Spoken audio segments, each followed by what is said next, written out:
Oh, you don't have to answer. There's no doorbell stuff. Good evening, everyone. Thanks for coming out as it's starting to rain to the November meeting of the El Dorado Hills Area Planning Advisory Committee. Officers tonight, John David, Chair, Secretary Bill Jamaica, Vice Chair Tim White, Vice Chair John Raslier. So we're getting going tonight. The first thing we do is we call the meeting to order. And we look to adopt our meeting agenda. So if there are no proposed changes tonight, okay, then moving right along. The second item is an opportunity for public comment. So we begin the meeting, we want to see if there's any comments on anything that are not, any items that are not on our agenda for the evening. And so the one thing we have to remind everybody here in the room, these microphones are for our recording and for our Zoom audience. I'm hearing people. And so if you're going to speak, we ask you to grab one of these. There's one up here, and I think there's a handheld one over by Supervisor Ferrero. As long as it's green, you can talk, you don't have to hold it. So we just ask that. So are there any items that somebody would like to talk about that are not on our agenda tonight? Wow, this is easy. Okay. Hold on, I do have one hand up. Let me go to it. And boom, there we go. Dean, you should be allowed to speak now. Good evening, John. Okay, we hear you. Great. Great. I just wanted to quickly address the general process by which APAC is supporting the county's land use entitlement process for the subdivision map act that governs the state of California's development process. So each of the 58 counties is supposed to be following the same codes. Generally speaking, that's the civil code and government code and so on. And one of those generalities is that there is a proportionate share responsibility for all of the property that's going to benefit from the entitlements. And so from time to time, we see proposals where the entitlements are going in with all of the property, including undeveloped property, paying their proportionate share. And you can see that in the promontory, for example, AKT, where they're paying a fraction, call it half of what a developed property share of, whether that's the maintenance of the installed public assets or the their share of the cost of actually installing those assets, not just maintaining them. And that area needs to be addressed in each of APEC's reviews because there is a lack of consistency in El Dorado Hills by which that responsibility is being followed, whether that's a LLAD or a community facilities district. A lighting landscape assessment district makes it very clear by law, and the community facilities district has more flexibility in it because you may offer services that don't pertain to all of the property. For example, an ambulance district where the undeveloped property wouldn't necessarily benefit from ambulance service because they're not on their undeveloped property, but certainly a streetscape or a median needs to have a study that would justify whether they benefit or not. And I just wanted to raise that for those on APEC's committee in support of their supervisors who are in attendance, that's how it's supposed to work. Thank you for the opportunity to speak. Okay, thank you, Dean. Hey, John? Yeah. Hey, Dean, usually when someone raises something, Oh, you need to turn your microphone on. There you go. Dean, when someone usually raises an issue, we ask them to volunteer to help us on the next project to address that issue. So I'm hoping, since you seem to have a greater knowledge than most of us in this room on that subject, the next project that comes up to APAC, that we might be calling on you to assist us in that particular area of study. Oh, yeah, you should be able to, I think you should be, you're still unmuted, Dean, if you want to respond. Yeah, happy to help. And I think with all of this, the community sees these developers as as good stewards, and good development is just that, good development. So let's get it right. All right. Happy to help. Thanks, Dean. You bet. John, Yes. I would like to remind everyone that we have a 3-minute rule Yeah, and I was negligent on in doing how that. long a person can speak. And And I don't know who has the timer, but I would like to remind everyone. And- I'll do and well, Mr. You're normally the enforcer, so it. okay, Give me a phone. okay. Keep time. I might give it back. Oh, okay. Call all my friends. There are not many. So there you go. All right. So are there any other public comments on non-agenda items? All right, seeing none. If you want to go ahead and advance us, I probably have to click on it before you can. There you go. There we go. So we hold the meeting in order. Go ahead. Adoption of our meeting agenda. We've already done that. We did our public comment. We remind everybody how you become a voting member of APAC is that you volunteer to work on a project review or a subcommittee. And I say it every time, we have a process that we've kind of adopted over the years. And if you want to come and help us, and we'll tell you what our process is, but there's entirely possible that your process might be better than ours. Or you can improve it for us, and we're dying for that. So yeah, so any project that you'd like to volunteer on, our email addresses are on the top of our agenda, but we also have our email address on our website. It's okay. It's back and forth. So, and our email address is info@edhapac.org. And there's a contact form on the website as well at edhapac.org.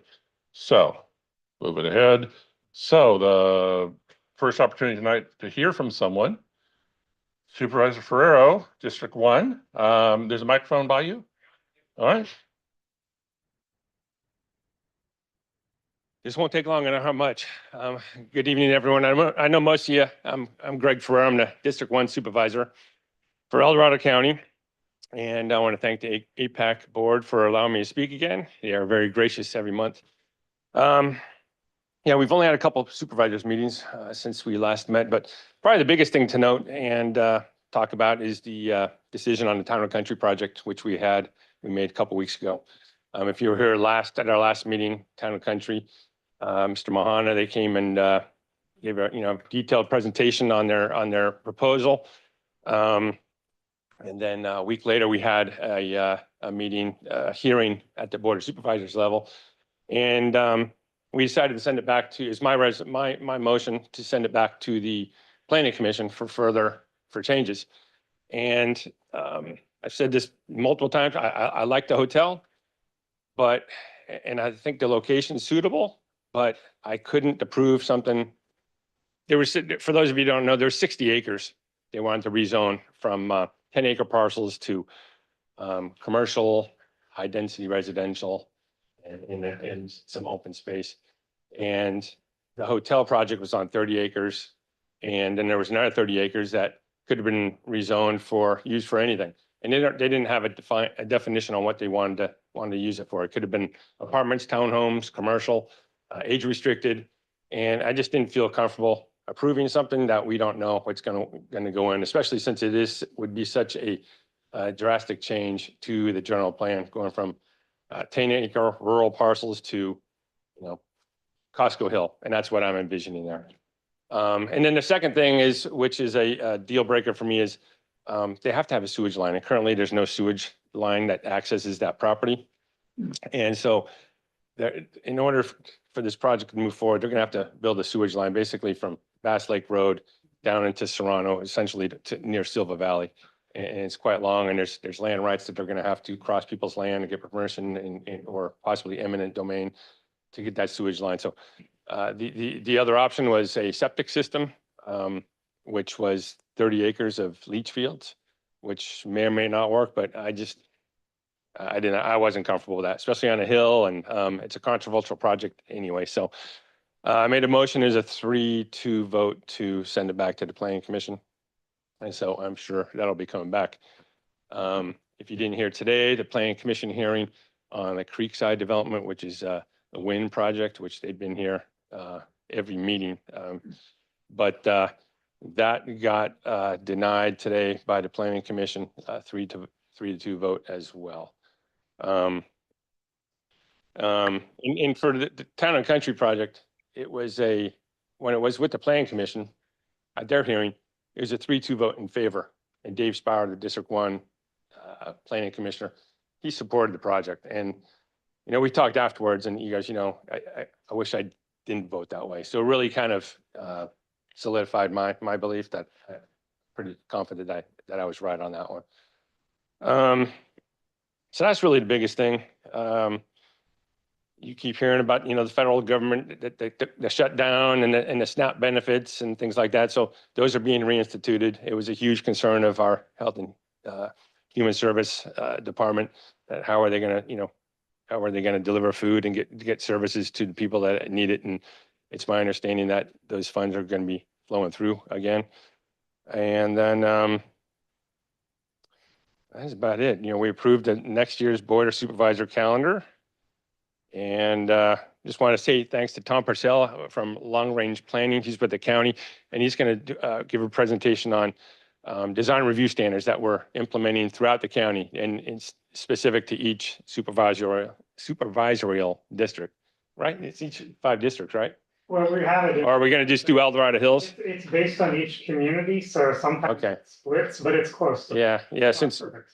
so if you don't know, District 1 is everything north of White Rock. District 2 is from White Rock south. We're in District 2. So, it's the same town or just referred to as a town for an hour, but the same community. And then that is about it. Is there an APAC meeting in December? Tragically, there is. Is there? All right. Yes. Well, then I won't wish you a Merry Christmas, but have a great and safe Thanksgiving. And I think we're going to get a lot of rain over the next day, so drive carefully. Hey, any questions? I'm open to questions. Repeat, did you say they voted against Creekside today or for? They voted to deny the application. Yeah. Well, They Yeah, voted to recommend denial to the board. Yeah. So they can, so Creekside can, yeah, exactly. Okay. And it was Dave Spauer's motion, and he, it's zone R&D, and he thinks it should be business area. So, Thank you. sir, how was your workout This today? goes for you and I think also for transportation. We have piggyback dump trucks coming down White Rock Road, maybe 15 an hour, 20 an hour, and they are dropping dirt, stone. Are they required to sweep along their route? If there's, it would become an enforcement issue at some point. If we're aware of it and we see it and we know which developer it is, we do go out and make sure that they're cleaning it up. If we're not, then it kind of falls to an enforcement thing. It's been the last few days. Oh, this has been going on now probably for at least a month. So we email the specifics, like times, because to They're Adam's coming point, from Folsom. it is an enforcement issue Yeah, and it's a they're coming CHP from issue. Folsom, and you have maybe 3 or 4 piggyback trucks, and then another 3 or 4 piggyback trucks, and they just drop dirt, and it's all They're- along, it's all along White Rock Road past Latrobe, where they make the turn. You can't drop anything except, the vehicle code says you can drop clear water and feathers from live birds off a truck and nothing else. Greg, you and I know you don't get behind. No, I know. So we'll pass it on to CHP, but give me some like time of day and where they're coming from. And CHP, they've got a mobile road. They have commercial Okay. officers that can go up and set up and wait for them. They're always looking for activity. All right, I'll send that to you. Okay, all right. Thank you. Perfect. Anybody else? Any other questions?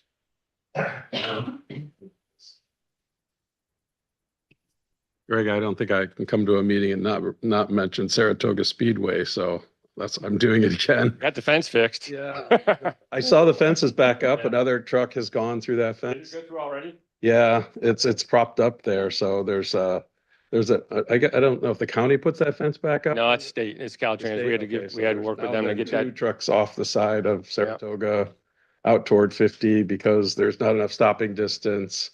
It's dark now. You should try it sometime. No, I'm very Out there familiar at with 5 it. o'clock, Yep. try and make a left turn off of Finders Road. You kind of take your life in your hands these days. And we're also seeing, we've now seeing semis parking where all the no parking signs are on Saratoga, you're going up the hill, there's a dirt side thing there. That's There's a next to the semi freeway, park. on the freeway It's side? between Wilson and Finders, right? Yeah, between Yes. Wilson and Finders, I there's saw a this, car really. carrier semis parking there now So overnight, several between days. Wilson and Finders and Yeah, no parking? there's a dirt, obviously, where the future 4 lanes will be, but, Future 4 lanes. yeah, it's off to, I think he was on the westbound side of the road, and I saw at least one. I've seen 2 before. There were 2. Alright. They And there's stay it's posted no overnight. parking? To the park. Yeah, they stay overnight now, so if you Okay, could- I'll pass that on to CHP as well. yeah, I'd appreciate it. They We can go out there on we live graveyards. and- there. We feel like we're Yeah. taking our lives in our hands sometimes, Well- trying to get through that. So hopefully you don't hear about an accident with me in it. Thank There's- you. There's been, when we worked with, talked to Rafael Martinez, head of DOT and CHP. Saratoga's, it's an issue. And unfortunately, there's no funds to fix it in this current state. Should have been fixed probably when the development was going on. Yeah. But I know it's on the list, but that's not comforting now. So. Okay. All right, if there's no more questions. Oh, Gary, go ahead. Do you have an update on the county hiring a CIO? Yeah, I think they have, there was like 60 applicants. They screened them down to 5. And there's some screening committees that have been formed, external and internal. And I think, Lillian thoughts on it. Do you know when that is? I want to say it's like the 19th of November. Yeah, so they're making progress and they had a lot of interest. And I think if I heard right, I think there's 1 internal applicant and the rest are external. But they had a lot of interest. Okay. And I owe you a contact. I know that regarding your email to me, so I haven't forgotten. All right, good. Well, if you want to take that back, those are the ones you have out there. Okay. So moving along, we have no guest speakers this evening, and I'll check. Did you want to go now or do you want to wait? Senator Raphael is in transit, is that right, Adam? So why don't we, if you don't mind, we'll. Okay, Tom, That's you okay. want to do it now? You want to be first? So if you just keep going until you oh, that's okay. I can come up front if that's. Yeah, however you want to do it. So it's gonna Why put us don't you grab that presentation. microphone though, so you have one with you. And, You want to put up this presentation? yeah, actually, it's in ours if you go to the Oh, it end. is. Yeah. Yeah, if you didn't, if you want to just run it from there, Yeah. that'd be easy and I can stop if we need. Oh, you gotta load the thing up. Yeah.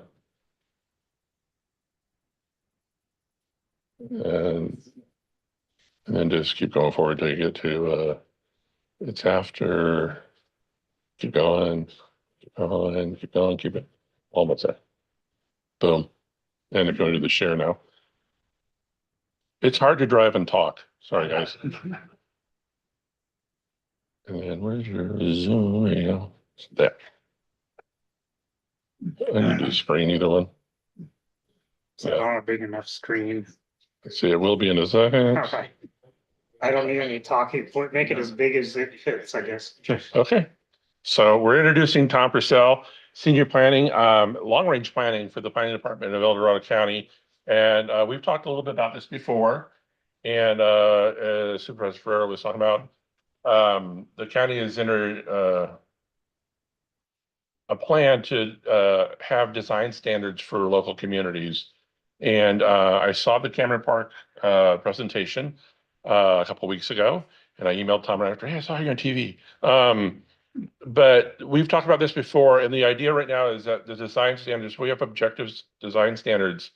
It's easier to sort of interact with what the states intend to do when they're, providing other laws in terms of, how that they want to provide for some of the different ways to get denser housing and development. We're a county that's kind of doesn't qualify for it, but these projects will still come through. So Tom's here. We've had you. When were you here last time? Was it 3 months ago?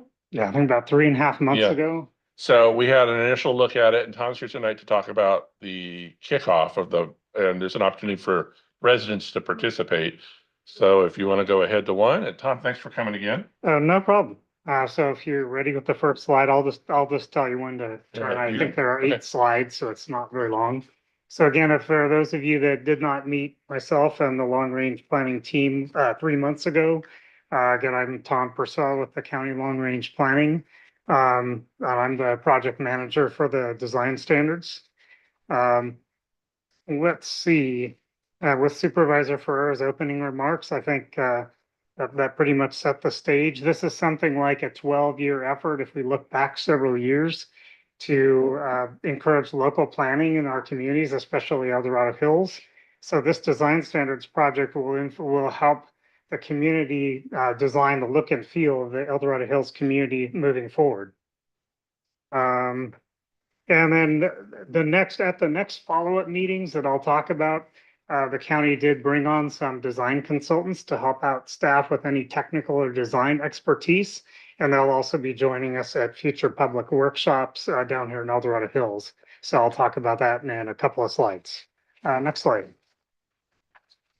So briefly, I'm just going to give you folks that weren't here at the last meeting, a brief project overview. Then I'll be sharing about an opportunity for folks that live and work or do business or design work in the community to volunteer to help us by going on a community tour and participating to help us create those standards. Then we'll be looking at the project schedule now that we have a few more dates filled in. And then talk about any other opportunities for public participation, since this is really about our communities and about all of you. Next slide. So there's a lot of detail on this slide, some fine print. I won't be going into too much of the detail. This slide doesn't begin to cover the long history as we talked about. The design has been a public topic in our county for a long time. So I'll just highlight some key events since 2022. So basically in 2022, the county began formal work on the project with assistance from our design firm. And then last December, the board wanted to expedite getting some measurable objective design standards rolled out to our communities, since the last objective or measurable standards were dated from the 1980s. So the board have asked staff to expedite interim design standards, which were approved in December of last year, and also directed staff to work on permanent community-based design standards based on the work that was done for the recent interim standards. So to build upon those and move forward. So let's see, in April, the board approved a revised contract for the consultant to do that, help us with that piece of work. And then that leads us up into our next steps. By the middle of next year, there will be 2 community workshops that we have planned to help develop the standards with feedback from community members. And that could certainly be held with the APAC as the venue. I think we talked about that at our last meeting. Next slide. So the El Dorado Hills Design Standards is one piece among many pieces. So it's basically a 3-part process. The first part is to create customized design standards for the community of Shingle Springs. That's going to be going to our planning commission starting in December, and then slated for adoption early next year. So that's moving through the process. Then the board directed the community design standards and guidelines be created for the remaining communities. So the community regions for El Dorado, Diamond Springs, Cameron Park, and then followed by this community region here in El Dorado Hills. Then the fourth component would be community design standards for the county's rural centers. So those are more of the rural clustered areas in the hinterlands. But there are areas of commercial zones in different rural communities. And so we'll be looking at those as well. Next slide. So this project would apply to commercial and multifamily zone properties only within the El Dorado Hills community region. And that's shown as in the pink and red colors and in a couple of the dash brown colors on the slide. So if you can't see this as big, I do have hard copies of the PowerPoint in the front table. And if you pull it up in your agenda materials, you can look at a blow up of that photo, that image for sure. So the proposed standards would not apply to single-family zone properties, industrial properties, or R&D zone properties, such as the business park. The board directed the county to be very specific and to focus on commercial, multifamily, and mixed use. So the purpose of this project is, again, as we talked about, to customize commercial, multifamily, and mixed use design standards for the community, to protect community character, the values that all of you share within the El Dorado Hills community, also to encourage economic activity and to provide predictable building and design. Next slide. So the project is broken down into 3 broad goals. The first one is to create customized design standards and guidelines for commercial, multifamily, and mixed use. Talked about that. If this would apply to what we call non-streamlined development projects, as many of you were discussing earlier, due to new state laws, there's now a new category of development projects that could come into cities and counties called streamlined ministerial projects. If those meet state criteria, then those could be approved potentially with just by building permit. So that is a bit of change of direction in the last 5 years. Next slide. So the second goal would be to address those to create objective or measurable design standards that would fulfill the criteria for those state streamlined ministerial projects. So as many of you know, I won't go too much into it, but the new state laws, such as most people are aware of, SB 35, AB 2011, there's some new legislative numbers now. Those new pieces of legislation allow streamlined ministerial processing, which is something by building permit or equivalent, for qualifying multifamily housing projects. Not all. I mean, there's certainly a litany of large requirements on the state level, but for qualifying projects, they could potentially go through this process. So for these projects, county design oversight is limited to compliance with existing objective or measurable site and building design standards that are in effect at the time of formal permit application. So for a qualifying multifamily development project, the county would test those applications against objective measurable standards that are in effect at the time the application rolls in. So that's another impetus for moving forward sooner than later on what we want these projects to look like. Now the county's interim design standards, which are in place now, they do have general objective standards, such as what you see on the slide. But those standards aren't customized for the El Dorado Hills community. Next slide. So another broad goal of the project is to create architectural styles for quality design. So the examples on this slide are 3 examples of architectural styles from the county's interim design standards. And those could be customized for the El Dorado Hills community.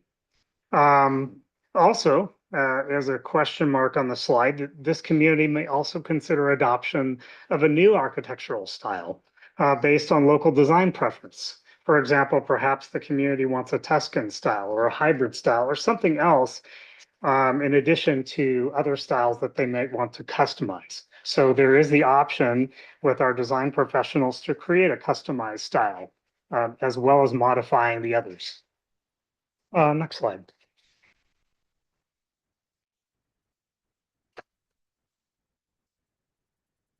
So these are the anticipated next steps and timelines for the adoption of the new standards. The timeline might vary a bit depending on community preferences for architectural styles. For example, if the community wants to use the existing architectural styles as on the last slide that are in our interim standards and maybe customize those a bit, that's a possibility. However, if the community wanted to create a new architectural style to best suit the needs of the community, then our consultant would need to do some additional design work that could take additional time to craft that style. So the timeline might vary a little bit based on the community's preference for design. But the process would start probably mid-spring, and then we would work through adoption anticipated around October of next year. So just for the next 7 months or so, with a month or two difference if a new architectural style is preferred, or if it takes more time to review any step that we don't anticipate. Next slide. So throughout the project, staff will be reaching out to the community for feedback, and comments are welcome at any time. So to make sure all feedback is captured, staff have created the project email address for the El Dorado Hills Community Design Standards Project. That's what you see right there on the slide. So if you could send all correspondence to that address, that's also on all the other information that's out there. And project updates will also be posted to the project webpage, which is custom for El Dorado Hills. So you also want to check there. We'll also be posting updates to social media, Facebook. I don't know if the county uses the Twitter feed lately, or X, but anything that's available, we do have social media posts on those. And then also, most importantly, the county will be we will be putting out an email subscriber notices for the El Dorado Hills Community Design Standards. So for those of you who have not signed up for the El Dorado Hills Design Standards email list, that link is on the slide there. It should be live if you click on it. Otherwise, we do have a sign up sheet at the front.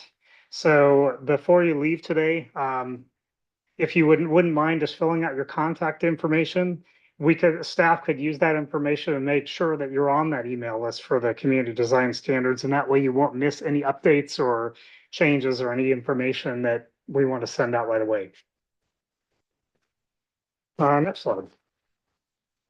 Oh, everything was last one. I did a screenshot of the application. That works. Okay. So just basically summarizing how all of you can get involved. So perfect. So I'd like to look a little bit at how stakeholders or folks who live, work, or do business in the community can volunteer to help us create the standards. So we're actually looking for community volunteers who live, work, own property, or do building and design work in this community region to participate in what we call a stakeholder advisory team. So thank you for sharing the screen there. That team will help guide the development of new community design standards by giving us community level feedback. So selected participants will join a one-day community tour. At this point, we're anticipating either March or April of next year. Then we'll have participants take a follow-up survey to give detailed feedback to staff and the design consultants about what they liked, what they didn't like, specific design features they'd like to see, any feedback that would be useful to helping create the image of El Dorado Hills.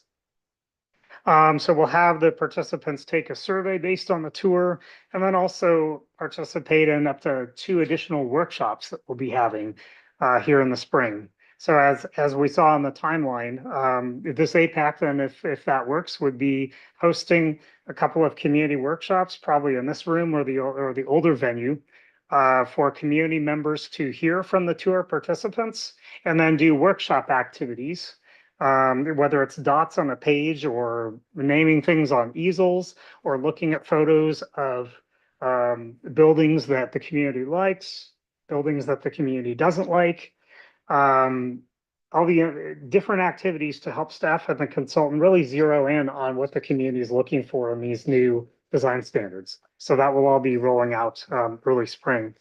But just as if you have any questions, definitely let me know.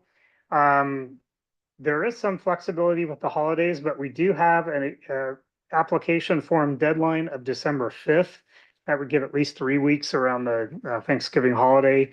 But if you folks know anyone who lives or works or does business down here and would like to participate, but you're not sure if they can get the application filled out by the 5th, I mean, it's only a half page, let me know. But that's the contact information is also on there. And these should be submitted either via US mail for those folks who do that, or go ahead and scan or fill it out electronically, and you can send it right to the project email inbox right on the sheet.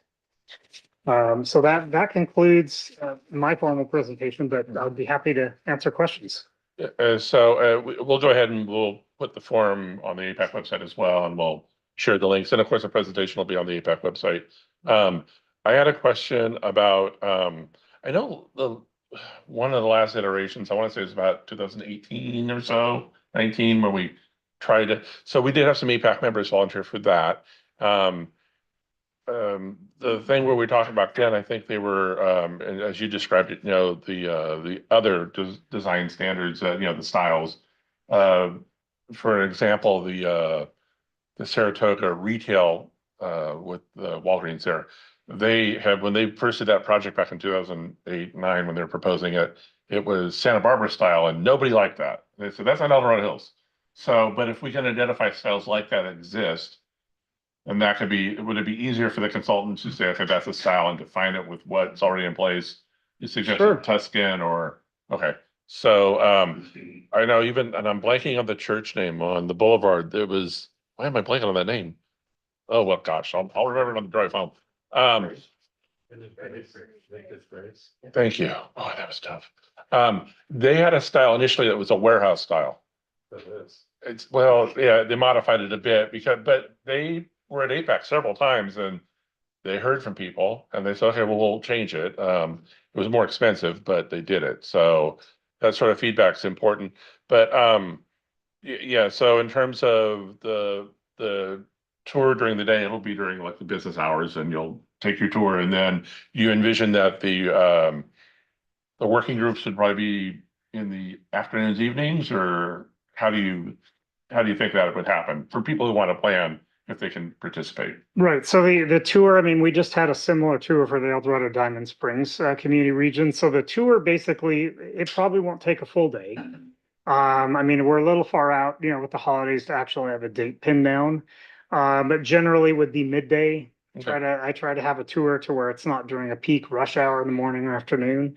And I do, and the tours that I've run before with other staff, we like to make sure that we all see a good sample of various design styles, and we'll go through different locations throughout the community region. So if we want to look at some of the centers, we want to look at a good geographic spread of the community region. So we probably want to look at the Folsom Lake commercial centers. We want to look at these centers down here, Town Center East and all those, and then pretty much anywhere in between.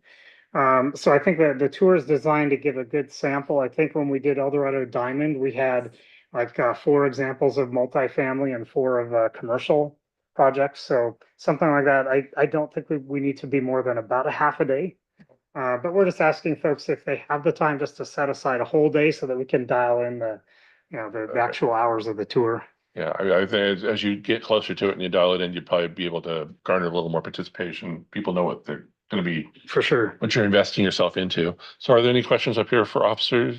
I would just say this is a great opportunity. I look around the room, a lot of you who are come to these meetings, but you're not APAC voting members, and this is a perfect opportunity to get on board with this project early, keep APAC informed, and become a voting member of APAC. So anyone who's looking for some extra time, I know it says 7 months start to finish, but you are government, so I think it's probably going to be a little bit longer than that.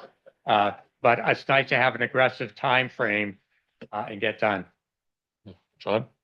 Yeah, I had a question. So these standards do not apply to the business park then? Correct. It's just based on it's based on the allowed uses. So the idea is the board directed staff to do commercial and multifamily mixed use standards. So basically we're looking at zones on the county zoning map that allow commercial multifamily mixed use. So to that extent, the research and development pretty much doesn't. And there might be a couple of, in other words, if the research and development does not allow commercial or multifamily mixed use by right, meaning they qualify for something without a use permit, without a hearing, generally it wouldn't be, because again, the board's direction was that small slice. But you realize that they're not doing just research and development in the town and the business park. Right. They do practically what they want. So do your standards apply to them? Technically, no, because again, the direction that staff had was to focus on zones that allow that. So the commercial zones residential zones, allow multifamily those. We were not directed to do industrial because again, one could make the same argument for industrial zones where you can have churches in industrial zones, a lot of other, but the board directed to focus on multifamily, commercial and mixed use, at least for now. I mean, that could be a different, project in the future. Phase 2. There you go. So, Stephanie, do you have a microphone nearby since somebody passed one back? As long as it's green. Thank you. I got it. Hi, Tom. Stephanie Jansen from the El Dorado Hills CSD. I just had a thought relative to this project, and John, happy to talk to you about this too, but I'm forming a group that I'm hoping is going to continue almost like an advisory council because we're entering our master plan process. So I'm pulling together a variety of stakeholders of all opinions and perspectives. And some of what they may be considering too is that with our application relative to the potential and the viability of cityhood is talking about things that could include this. And it would be interesting to find out how we could participate at that level based on some of the folks that are going to be involved in this committee, if you will, kind of dealing with the master plan. But part of that master plan, if cityhood is to be considered, housing is a piece of that. And so it could be interesting to include some of those members in this discussion. So I'm assuming it would still be the same thing, just throw in the application, but I wanted to toss that out for awareness that could be a great way for really active members of El Dorado Hills to participate in this as well. Oh, for sure. I mean, we would like to a good broad perspective from many different viewpoints as possible, especially the long-term planning. One caveat to this project is because we have time constraints and staffing constraints and we really have to keep on the clock. We do limit the stakeholder advisory team to around 10 people.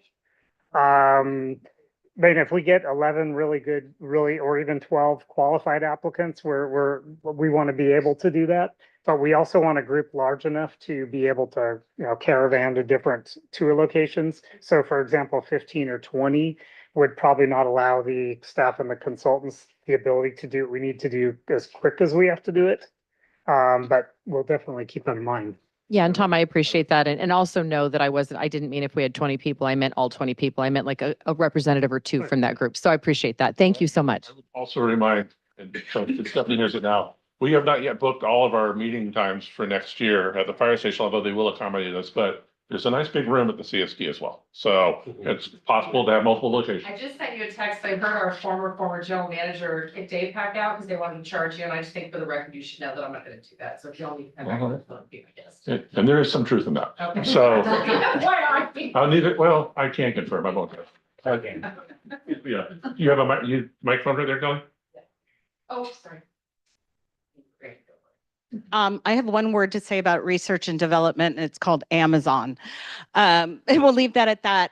Recently actually did a really good educational podcast with Sue Taylor on research and development and the definition. And we've gone so far beyond what the intent of research and development for the business park was. So I hope we will hone that in. And I really do think business park, because it is having so much multi-zone changes into multifamily zoning, that we're really going to risk ourselves if we don't consider having that as part of a design plan structure. My company does commercial design, build, lease back projects, all commercial. We don't work in El Dorado Hills on purpose. Because I don't like charging where I live prevailing wage. However, we've done a lot of work in Folsom.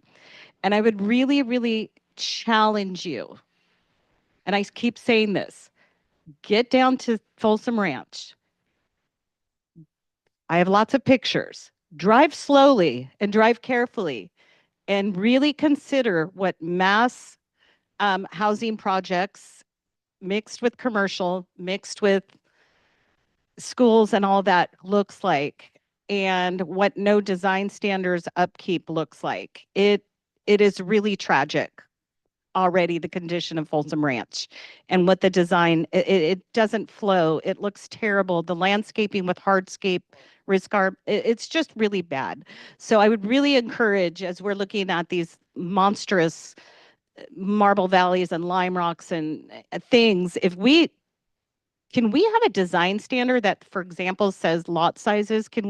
If somebody's going to rezone a property, can we say each lot has to be at least X amount of square feet? I'm looking at these 4,900 square foot lots and thinking, this is just going to be a line of roof lines, and it design wise, it's going to be awful.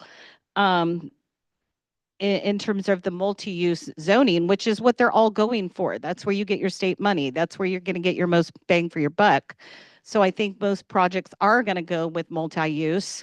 And whether they really stick commercial in there or not, that's up to the county to make them do. But I'm really glad we're doing this. I would love to be part of it. I never get picked because I have a lot of opinions, but I would love to share them. Thank you. Anybody else in the room? Oh, where, oh, way down there.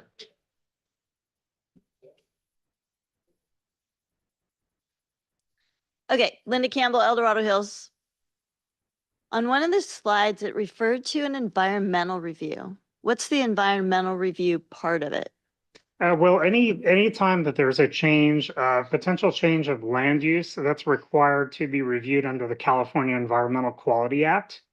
That's more of a, in terms of how that affects this process, it's more of a documentation requirement on the county side.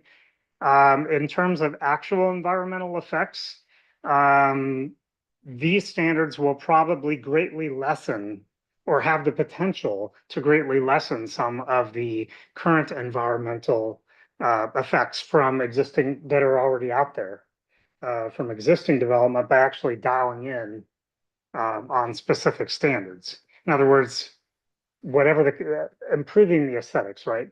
But that's the only environmental piece that I see at this stage that staff would be evaluating. The rest of it is basically a documentation requirement of the state. If just for common language. Okay, I was just curious because we're not building, we're only putting out standards, so. Correct.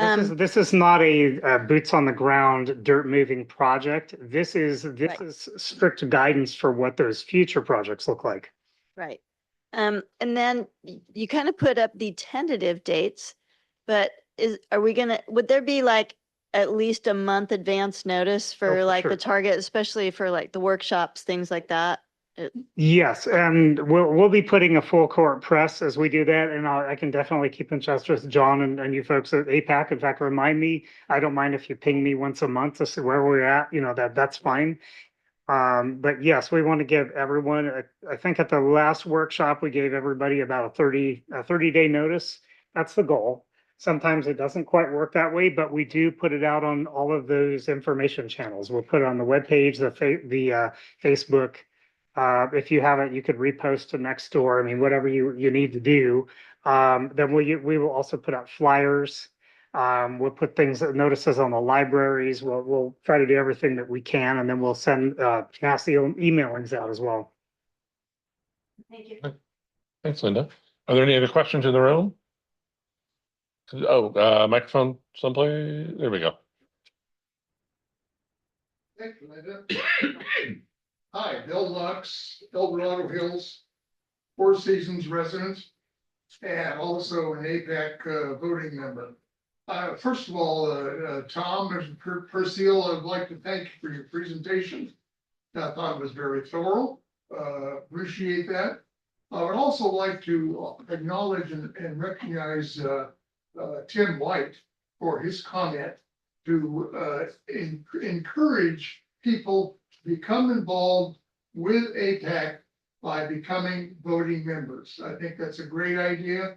It's one that has certainly helped me become more involved with the community, and that's all I have to say. Thank you. Thank you, Bill. All right, so if there's no more questions, you can take the rest of the night off. So would it work to scan and send me the sign-ins if I'm? Yeah, if throughout the we'll leave meeting? this here. I can do that. Okay, so Bill will have Perfect. that for us. So before you folks leave, just make sure all of you fill out the sign-in sheet you want to, and that'll make sure you're all on the county's email list. That's the best way to make sure you Perfect. get up on the next steps. Well, thank you for the opportunity to share. All right, thanks, Tom. Thank you, Tom. All right, so if you want to, we gotta go backwards in time now. Yeah, we're not gonna have rapid line. Okay. We got- So go back one more, I think. Oh, you getting a phone call? Oh, it's more than that, sorry. Where was it? Oh, that's going forward, is it? Yeah, that's it. Oh, that is too small. Yeah, we'll fix that in a second. Oh, now you go back. Yeah. One more. Boom. Oh, we'll do this real quick and then we'll jump into it. So if you want to go ahead and make that large as life or as big as we can. Oops. Oh, okay, I gotta start the show, the slideshow. There you go. Boom. Okay, so updates, if you want to go to the next screen. So we usually put this at the end of the meeting, but everybody leaves and they never see it. So now you gotta see it. So we're gonna hear about Marble Valley and Lime Rock Valley some more tonight, and we had an update last month as well. But after that, Supervisor Ferrero had mentioned Town and Country Village, El Dorado, that was at the Board of Supervisors. It's being sent back to the Planning Commission for additional review analysis to maybe provide a change to the plan and something that the board would be more amenable to and consider. Creekside Village specific plan, there was a very long Planning Commission hearing today. They did vote not to recommend approval to the Board of Supervisors. So we don't know what course will be after that. They can appeal that to the board or just take it to the board rather and just say, hey, well, we know that Planning Commission wasn't keen on it, but here's our project. I expect something will happen with that. We'll hear about it soon. El Dorado Hills Costco, we're still waiting for the draft EIR. And we had talked to Costco a couple months ago and they suggested that it might be around November, December that the draft will come out. They had committed to a 60-day review, which is the max allowable. So I hope you're not going too far for the holidays and you can sharpen your pencils and help us make some good informed comments and provide feedback when that becomes available. The Generations of Green Valley project, I think I saw in track it that it was on hold, but I don't know that that's true or not. I might have looked at an old page, but their draft EIR came out and we haven't had an update from them since. And then the Gateway El Dorado specific plan, which is not too far from here. I'm pointing the wrong way. It's where the Tractor Supply. Yeah, I'm disoriented in this room. It's a different building. It's so weird to me. So they had proposed in addition to their R&D zoning with warehousing, they had talked about some multifamily housing, some retail, which the retail's moving forward. So we're waiting for a draft EIR on that, and we'll provide feedback when that comes out. So I think that's it for that. If you want to go forward. What about our?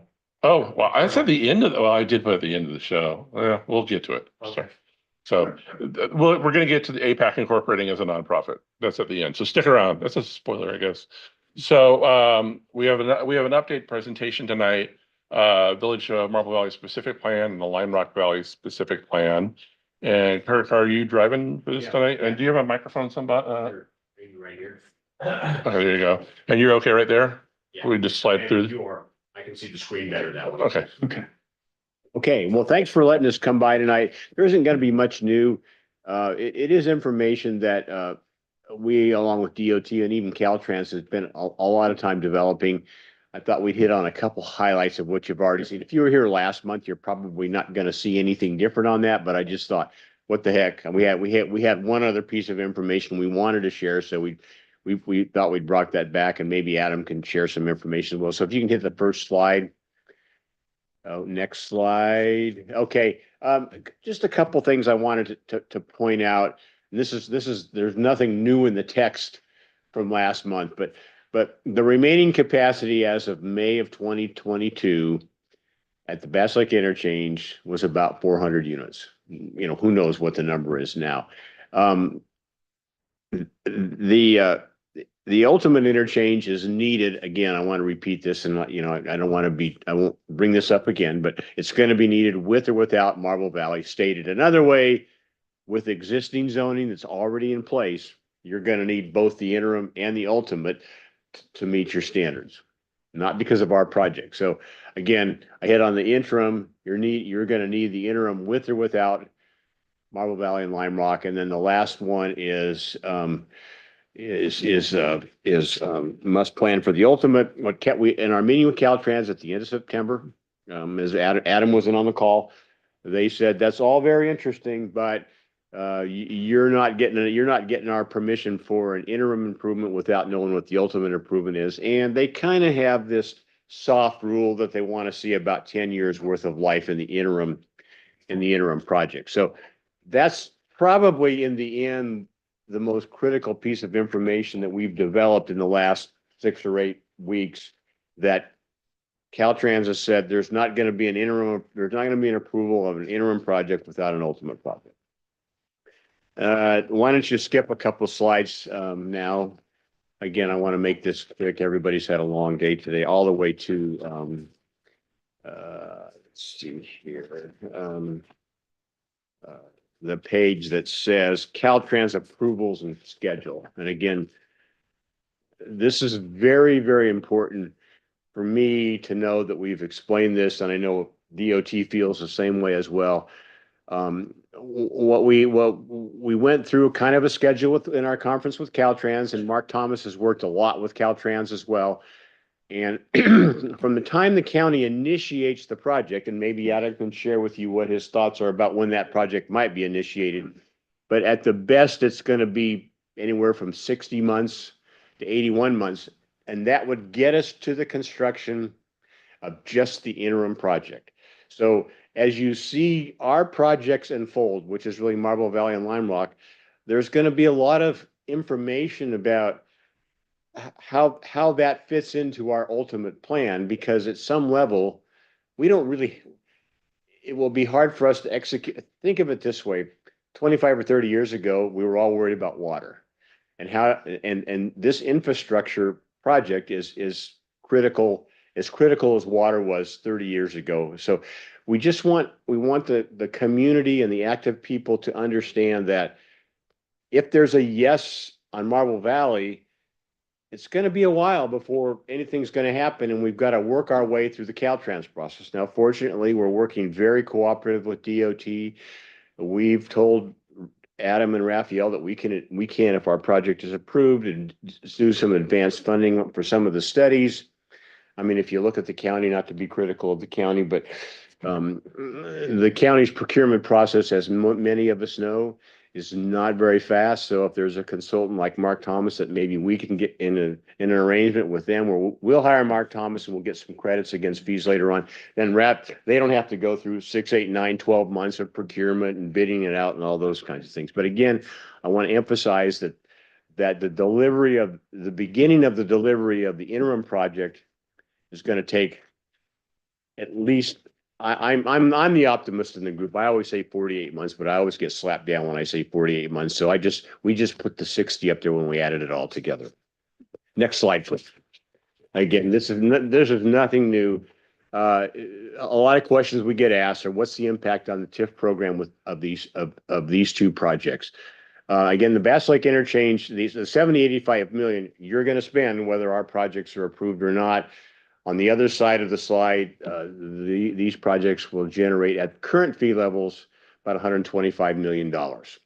Next slide. I think the next slide is, next slide. And then I don't know if Adam has any comments. Again, furthering that or further refining that conversation about what's the impact, what we know on the TIF program is that there will be some kind of a positive, even when you add in the $70 to $85 million project, the $70 million project, perhaps in the next CIP, if these projects are approved at the current fee levels, there will probably be positive fund balances in all 3 zones. Now, I know there's some desire to rejigger those zones, and that's way above my pay grade, but it will generate a positive fund balance at current fee levels. And I want to tell you that all these numbers were primarily county numbers. We pulled a few things together, but basically we've worked both with DOT and the CAO's office and counting the money. We're pretty comfortable at this level that it'll have a positive impact on the tip fee balance. I don't know, Adam, if you want, my last slide doesn't affect you, but I don't know if you want to add anything more to that or not. Sure. Adam Bain with the El Dorado County Department of Transportation. Thank you for letting us come here tonight to see the presentation. We have been working on the Bass Lake Road interchange for quite some time. One of the things that's difficult in our end of the world is we've got grandiose needs of what the infrastructure needs to be, but it's got to come with money to pay for those things. And the county has a very robust, what we call our CIP, Capital Improvement Program. That's basically our work plan for the next 20 years of what we need to do to build transportation infrastructure to keep up with the development that's coming. And part of that is that we start planning on it early enough to where we're able to collect funds, be able to build those things by the time the need gets here. And that's always a difficult challenge. So we go through update processes to check in to see where we're at, do a reality check of is growth occurred the way we thought it would, is traffic increased the way we thought it would, and we go back and we refine that. We also go back and refine that every time there's a significant change to the county's general plan. So there's lots of times when we go back and touch these things, it's very frustrating for the public because it can be a bit of a moving piece. But the Bass Lake Interchange project has been part of the county's capital plan for quite some time.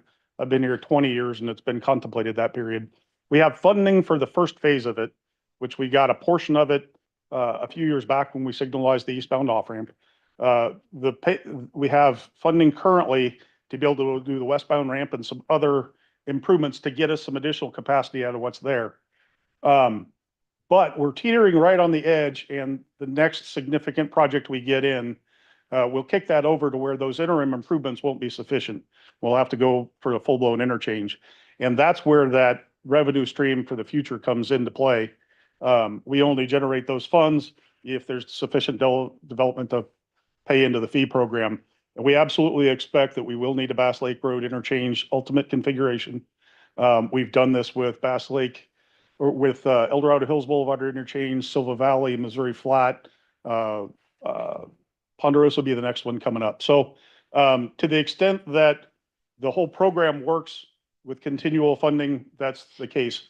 If we don't have those other larger projects and we don't have that funding infrastructure to infill for that. So the county will definitely need a Bass Lake interchange.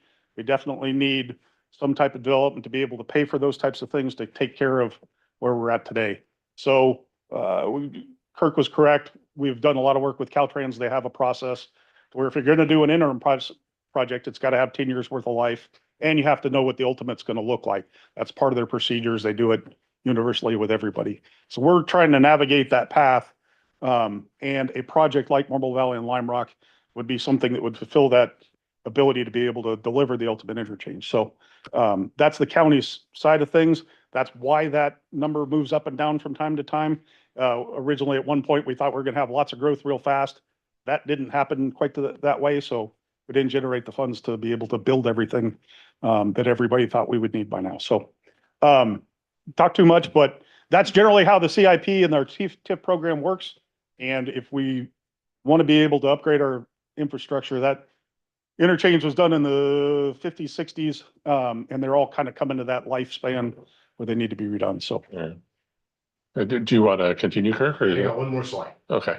This is kind of the new information. I mean, it's new for you all. One of the requirements that we have to prepare, especially for larger projects that require general plan amendments, is what's called fiscal impact analysis. And the question is, what's the impact on local government of these projects? And, you know, the first step you start with is you sit down with, and these are all build out numbers, by the way, and we could do it by phases, but that would take multiple pages. You start off with sitting down with the assessor and say, okay, you know, in Marble Valley, we have this size lot, this size lot, this size lot, this size lot. Say for what number, what in today's dollars, what would be the assessed value? And then it all kind of trickles back from there. So we spent a lot of time with John making sure we had the right numbers in there.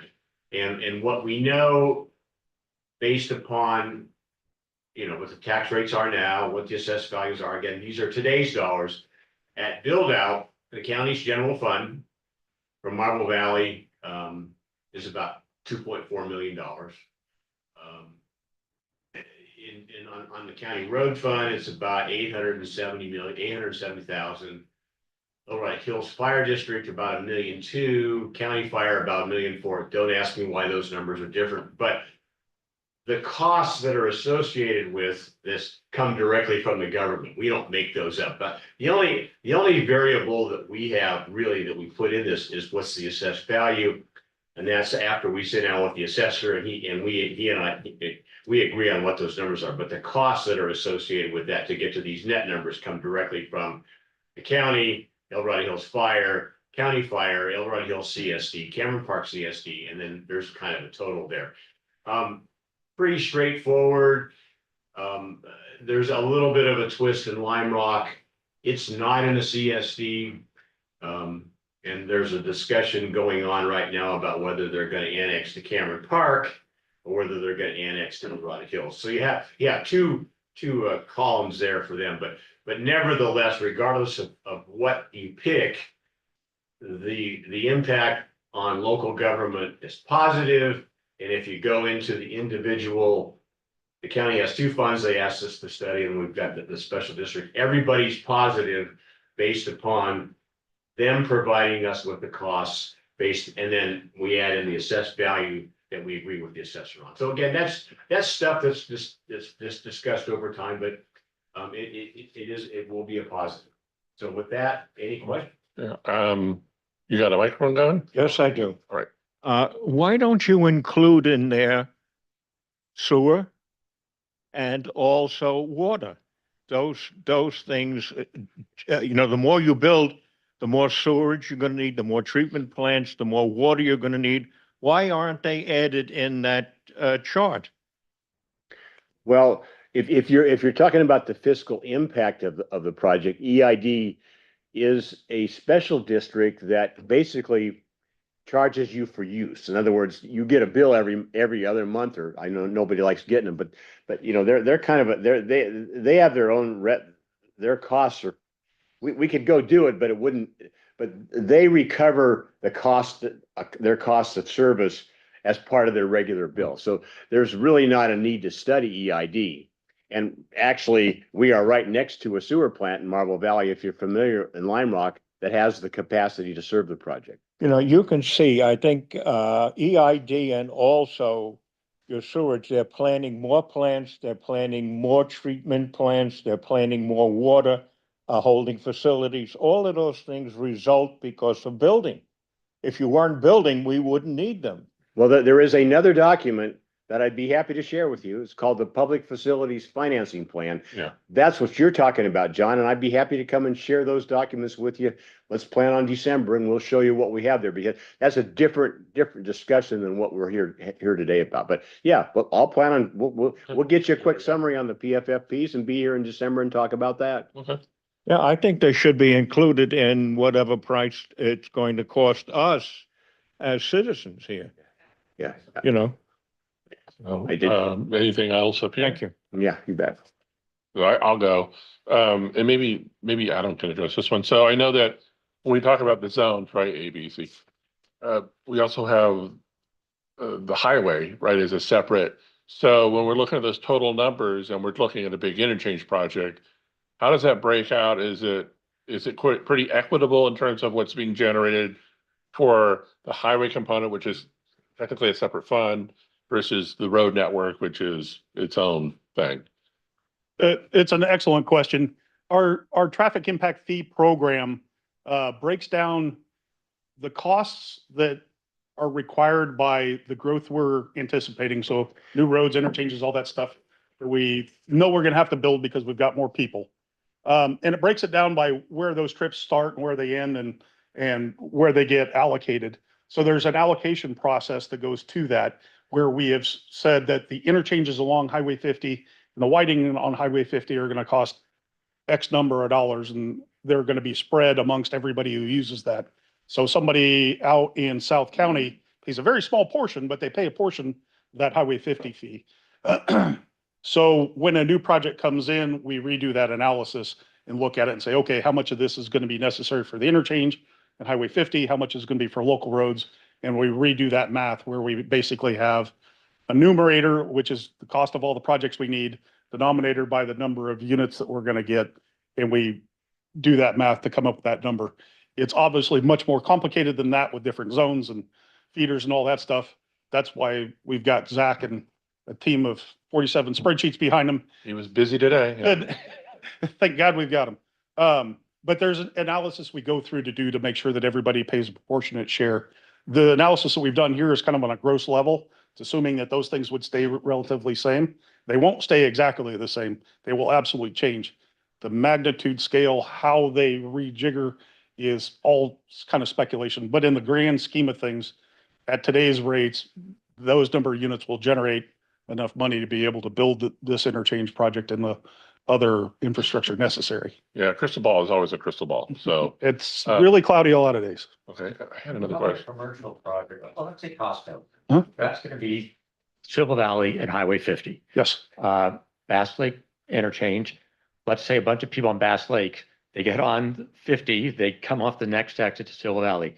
How does the Costco project generate funds for Bass Lake? So we have a commercial component of that transportation impact fee program. So the commercial developments, they generate a certain amount of traffic from attraction. They stop people stop on their way home. There's an analysis that we do to see how much traffic they're going to generate, what projects they're going to add to the system, and then they get built into that denominator and they have to pay that fee as well.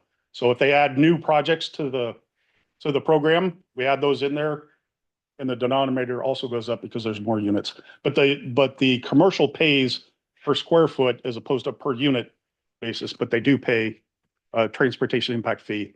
And so when something new gets, if they have a change in the general plan designation, we go recalculate that. So Costco will pay their fair share of the TIF fee. Okay. So are we done up here? Any questions in the room? Oh, you got a microphone someplace over there?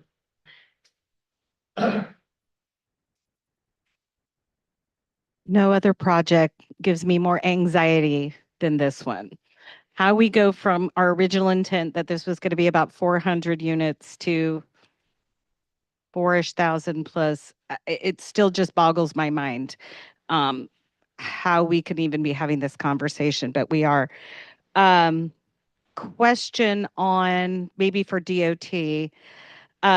Does the TIF fees include all roadways within the specific plan, or would it just be improving the existing roads and interchanges? That's my first question. The second one is within our general plan that is such an amazing plan. I really hope people appreciate it. How are we going to avoid where we are now at Latrobe and Wright Walk? When we knew what was going to happen, we knew Bass Lake, same thing. The developers were not held responsible to put the infrastructure needed to avoid the gridlock. Now we're going to bring back in construction and have nightmares for people living we know how that works. Will the county finally, or will we recommend that we demand that the infrastructure goes first? We have to be prepared for what's coming if this is going to happen, which I really hope it does not to this extreme, but we have to have the infrastructure first. This impact of thousands and thousands and thousands of homes cannot sustain itself without the infrastructure put in place, ready to go, then let my people come. So those are my two questions. I can address a little bit of that. The TIF program pays for public roads that are publicly owned, operated, and maintained. So the TIF program doesn't build private roads behind gates or with internal subdivisions. It's only the common infrastructure so it does apply to all the roads that are in our TIF program. And there's a big lengthy 400-page document that's got all that stuff in there. You'd be more than happy to walk you through that. There's a lot of history behind all that. So we could explain that. So the TIP program goes to the county overall. As far as decisions and the infrastructure first and all those things, it's all great and wonderful, provided we had a funding stream to be able to do that. The county's limited. We do have a general plan with general plan policies that are in there And that's the difficult job of the planning commission and the board, is to determine that, yeah, that we meet those criteria or we don't. So, a lot of history to that, a lot of nuts and bolts as to how everything works. I'm happy to sit down and explain things. If anybody's got questions, but it's a broad subject with lots of fingers that go off into. Maybe we'll call on you in 2026. And Kelly, to your point, that's typically when we provide our findings, that's kind of what we hang a hat on, right? Is we always say the infrastructure should be upfront as much as possible, realizing all of these things are funded through fees that don't get collected until. So yeah, how do you do it? So Well, how about the developer fund and we pay them that and say, you want to do this? We've got to be able to have our people be able to get around and not be in gridlock because we're already in many zones, already at that D and F zones. And I just feel like this is such an extreme continuation of Folsom, in my opinion, that I think that maybe that's an idea. and to your point, we built our house in 94, 95. I'm in the Bass Lake area, and we were told by the developer, of course, and selling the house, new Bass Lake Road's coming in at Silver Springs Parkway. It'll be here in 2 years, and 26 years later, it was. So, but that's a project that was stalled forever, and so, but they had to build that money up over time. But you're right, how can we fund that? Is there a mechanism, right? Because can a developer do it without bonds? Can the county do it without, what's the process? So it'd be an interesting conversation. If you're ready, Adam, we'll give you Christmas off, and then maybe in the new year, we'll see if you're available. Trying to help weave through that process. All right, I have a question for you. Being that Town and Country is back before the county, how does that affect your plan to put money into the interchange? Doesn't. Not at all. I mean, that project's gonna stand on its own and it's gonna either pay fees or it's not gonna be approved. And so it has nothing, I mean, it's a project that's being proposed, but it doesn't affect what we're asking. But weren't they supposed to share some of the cost of the interchange with you and your project? Well, the answer is they will pay fees like everybody else.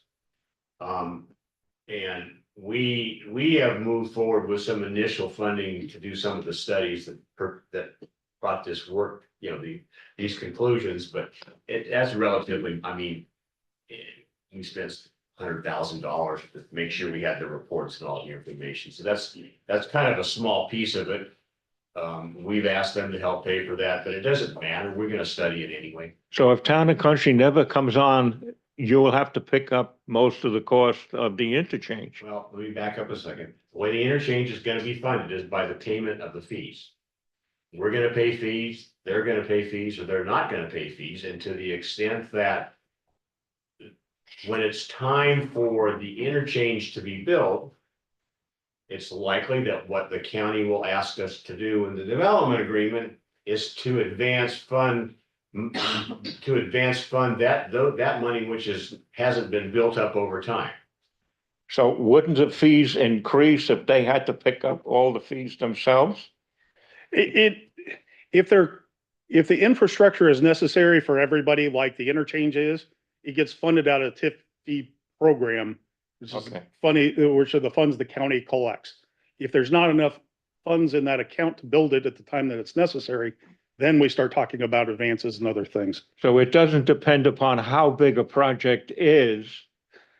It's just money taken out of the pot that everybody puts in. We readjust how much goes in the pot every time a new project the general plan gets changed, I guess is a way of telling you that. They don't go out on their dollar and build the entire thing up front and say, well, Town and Country, you get 5% of it, we get the other part. It goes into the overall fee program. So we adjust what goes into the bucket if that's an analysis that makes any sense. Thank you.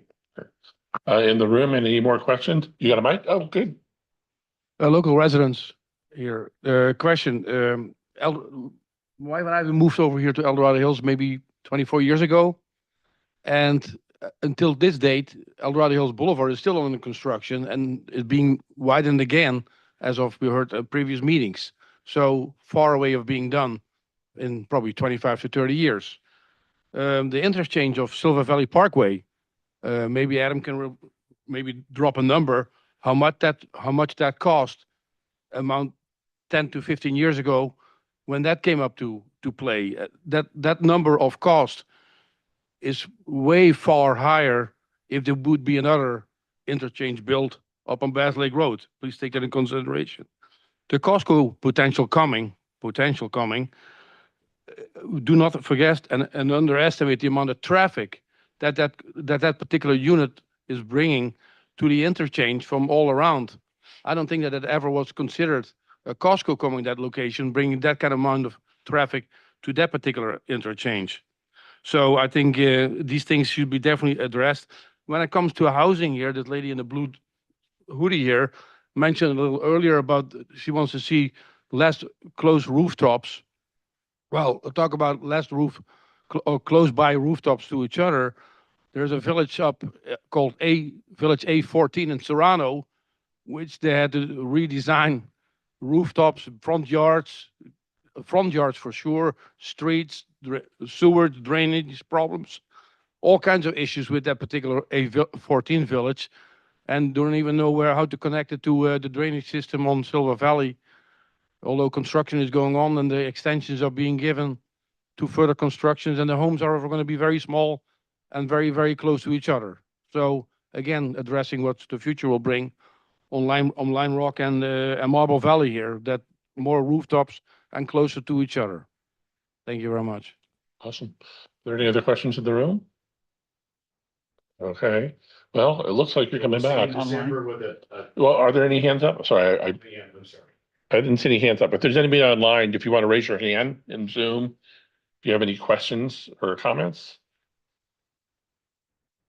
I don't see any hands coming up.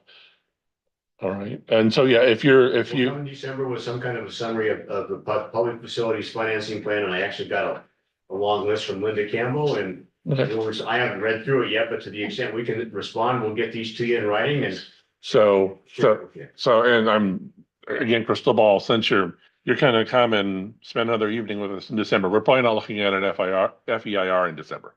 Okay. Okay, I mean, is that That's accurate? fine. We won't take long, maybe. Okay, no, I mean, but you don't expect, I think what's driving this process, our process now, is making sure that we have a pretty clear understanding of this Bass Lake interchange issue and how it's gonna be how it can be presented to the public, how it's gonna be financed, when it's gonna be delivered.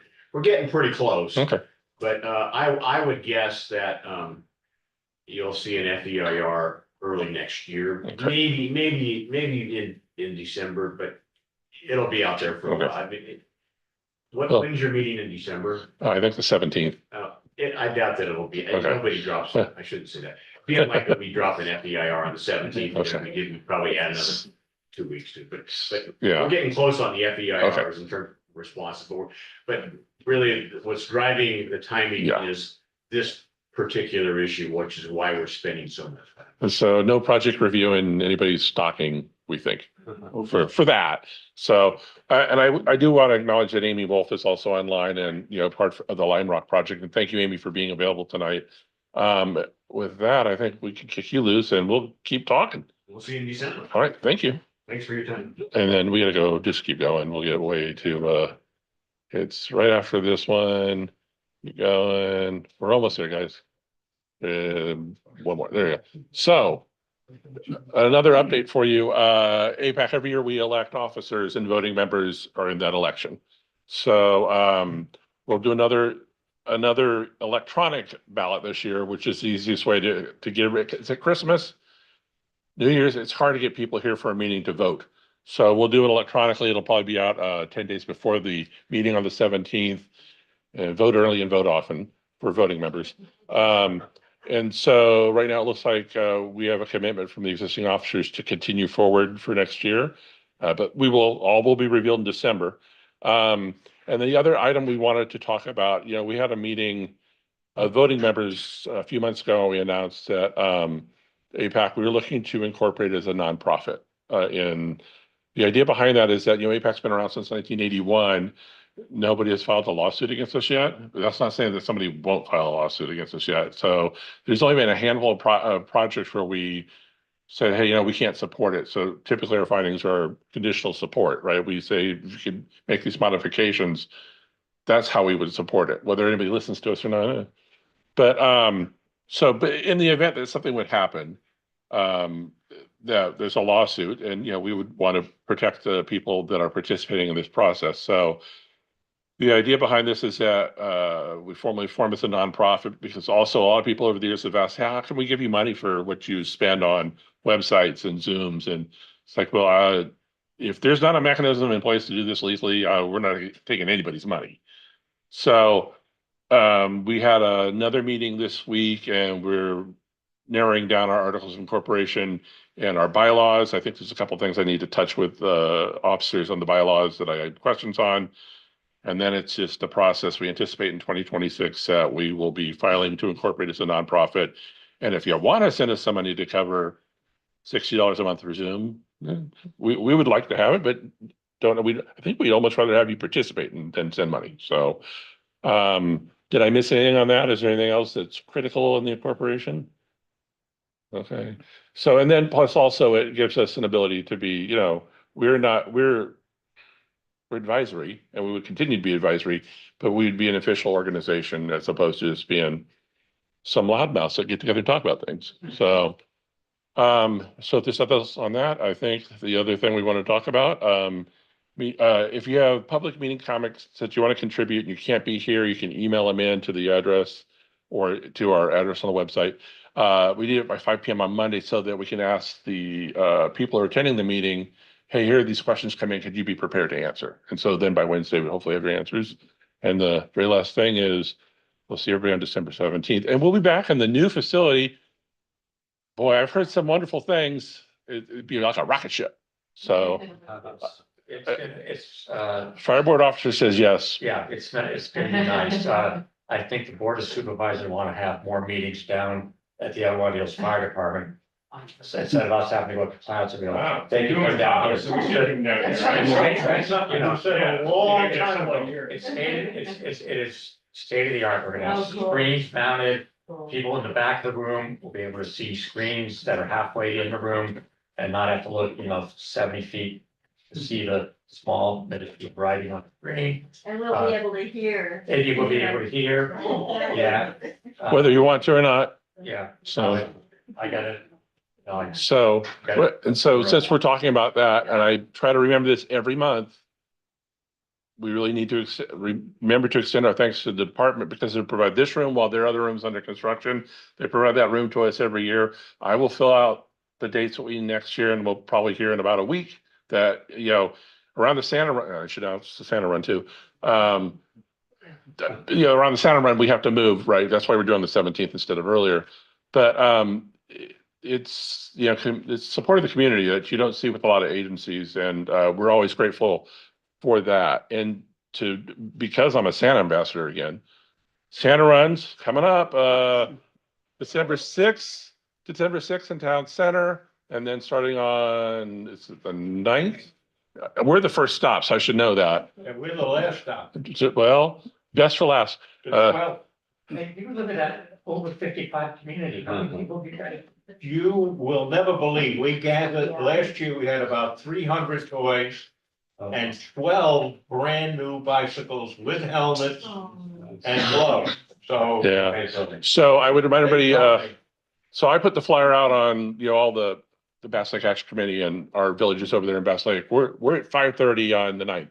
But if you can't make yours, there's plenty of other stops you can go and contribute. There's QR codes where you can send money, or you can for both the Shriners, the kids, or the toys are for the kids, Shriners Hospital, and then the El Dorado Food Bank is the other part of it. So if you have non-perishable food, you can donate it as well, or they will take a check. So so with that, I think we're adjourned. What's my time? 7:29. That's not too bad. I think that's a record. Yeah. So, and have a happy Thanksgiving and be safe. We'll see you next month. And then, I can stop. I'm keeping for mouse.